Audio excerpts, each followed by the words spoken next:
Hi, I'm Hunter.reineck, and this is the Weekly Bugle for the week of October 23rd to October 29th, 2023. On this show, we cover local news, events, science, history, health, art, and whatever you need to be in the know of. Before we get into it, though, there is still no sponsors this week, but I'd like to shout out Extra Life. What is Extra Life? It's a charity organization aimed to help sick and injured children at your local Children's Miracle Hospital. Donations to my page specifically go to Nationwide Children's Hospital Toledo, which was previously Mercy's Children. In the past, through other channels and whatnot, we've raised $3,000+ to help out. This weekend, though, on November 4th at 9 a.m., I'll be doing a 24-hour live stream on my Twitch in hopes of raising $1,000 more. However, you do not have to watch the live stream to donate. In the description below, you'll find a link to my page where you can donate now, whenever you want to, until the end of the year. So please, if you can, donate. Any amount helps, and do it for the kids. Now we're going to jump into science this week, where on the International Space Station, we have finally grew mouse embryos. This is the first study indicating that humans could possibly reproduce normally in space. Japanese scientists who ran this experiment observed that gravity clearly had no significant effect in the development of the embryos. Research such as this can pave the way for the future of space exploration and colonization missions. Interesting and exciting times for space travel. Moving on to health this week, a study at Harvard on sleep shows sleep quality is probably more important than sleep quantity. It was normally said 7 to 8 hours of sleep was necessary to be healthy and refreshed. However, in this study, it shows that not everyone needs that many hours as long as their sleep quality is high. In the study, they give you 3 strategies to support your quality of sleep. They are maintaining a consistent wake time, limiting daytime naps to 20 to 30 minutes, and at least 6 hours before the desired bedtime. And finally, just being physically active. Sleep is an important part of life, so make sure you are doing it right.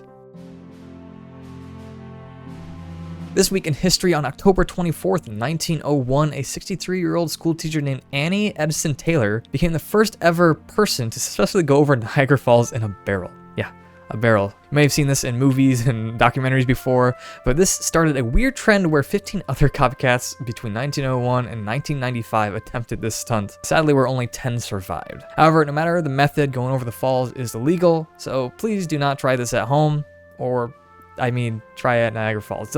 Don't go over a large drop of water in a barrel. Don't. Instead of art today, I'm going to be covering and updating a few stories on world news. As I covered a couple weeks ago, a conflict has broken out in Israel and Gaza. This all started when Hamas, a Palestinian militant group, launched a surprise attack on unsuspecting civilians in Israel. After the awful terrorist attacks were carried out, Israel retaliated by bombing and cutting off Gaza from supplies. And as of a few days ago, Israel has begun a ground invasion into the area. So now we'll just have to wait and see what kind of death and destruction will continue to be brought due to the escalation of this situation. During this time, it is important to be vigilant of misinformation and spreading news before it can be officially confirmed. It is also important to realize the actions and beliefs of few do not represent the actions and beliefs of everyone. Just because someone may look or sound similar as someone else does not mean they are the same. The actions of Hamas do not represent all Palestinians, and the actions of the Israeli government does not represent the wants or thoughts of all Israelis. Unfortunately, this conflict has also given rise to anti-Semitic groups and just racism in general all around the world. So please, use rational thinking when possible. Understandably so, emotions may be running high right now. However, it's important to keep a level head and not let our emotions continue this cycle of hate and violence. However, speaking of that, unfortunately, moving on to something closer to home, there was a mass shooting in Maine where 18 innocent people were killed. The person who carried out these acts was finally found dead after a manhunt that lasted a few days, and it's just a tragic event all around where, unfortunately though, it seems to just be the norm in the United States now. With the current information available to the public, it seems our mental health system and our inability to control deadly weapons is what caused this awful thing to transpire. The person who did this act was known to have a mental illness. He spent 2 weeks in a mental hospital due to hearing voices and expressing wants to kill people. Yet, even then, somehow he still had access to all of his weapons. It's time for us to actually do something about this. We need to focus on and better our mental health system and psychoeducation so we are better prepared to help with people with mental illnesses. Plus, we really need to reevaluate our current gun laws to better regulate weapons that can cause death on this scale so easily. The average citizen does not need automatic or even semi-automatic weapons. We need to do something now. Not never or later, now. Needs to stop.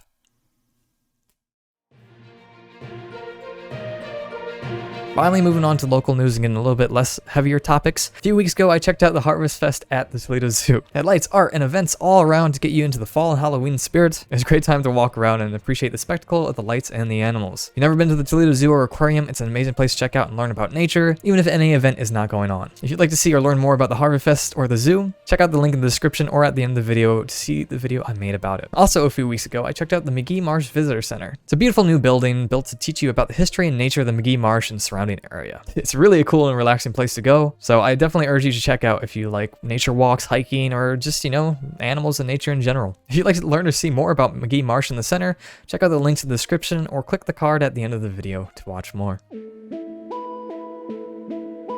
Now getting into upcoming events in the US, voting is coming up on November 7th, so make sure you are registered to vote and educated on the issues in your state. I do plan on doing a video on issue 1 in Ohio later this week, so if you wish to know more on that issue, keep on the lookout for that video.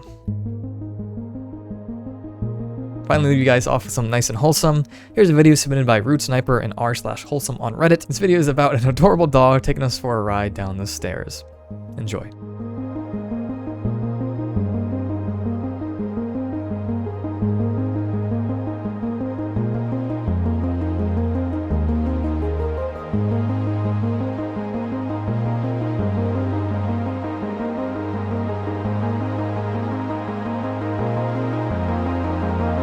That's it for this week, so thank you all so much for watching. I hope you guys enjoyed the video. Stay happy and healthy. See you guys on the next weekly Bugle. Bye.